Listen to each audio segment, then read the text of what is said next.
Well, back with Zach Mahoney getting ready for the last game of the year against Pittsburgh. And Zach, we got to start with his stash here. Movember wrapping up. What's up with the cause here? We know it's a great one, and what inspired you to take part in it? You know, this was my first year that I could truly get a nice mustache on, and I got to say I was inspired by the people over at Barstool. And, you know, when I read more about what Movember is and helping prostate cancer and being able to donate to a great cause like that, you know, I wanted to participate in that immediately. We know even if you can't grow the stash, you can still donate, but it certainly helps if you can show it off in public, right? Absolutely. People certainly noticed after the game when you were in the press conference because that wasn't quite there last week. So you're pulling that off, and now coming off your second start of the year. Are you starting to feel comfortable in this offense? Because, yeah, you had starts last year, but you, as everyone else, had to learn a new offense. So are you, now that you got a couple games in, do you feel more comfortable on the field?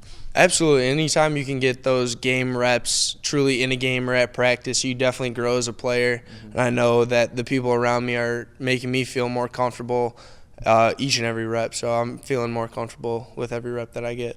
Maybe the most impressive play of the game was that Hail Mary before halftime, because there's a checklist of things that have to go right. They all went right. The line held up. I think I saw you at one point check the sideline to make sure you were behind the line of scrimmage, the high arcing pass, Amba's down there. How did that all come together as well as it did? You know, it's plays like that we practice every week. When it came down to it, the line did a great job of holding up, and Amba made an amazing catch in the end zone. How much does it help to have a guy like that that's your target for the play? Absolutely. You know, Amba's such a special receiver. You know, he's 6'4", he runs so fast, and he can jump out the gym.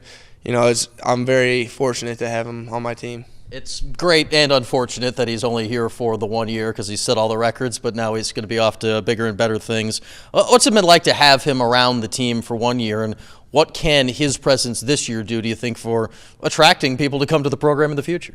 I think he's the milestone that all receivers who want to come to play at Syracuse should look at.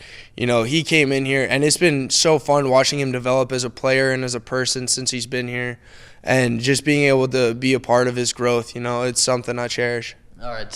How long do you think his records are going to hold? He thinks maybe he's got a year at the most. I don't know. He's putting up some great numbers, but, you know, hopefully with the way that our offense can click, hopefully they can break every year.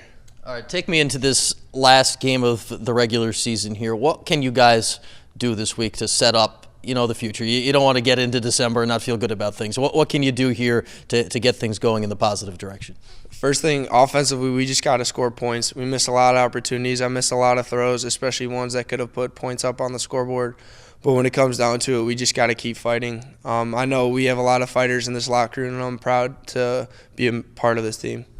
You were obviously here last year and now in Coach Baber's first year this year, and he's credited the seniors of seeing this through. What can this, regardless of the record, what can this year do to set up the future success of the program?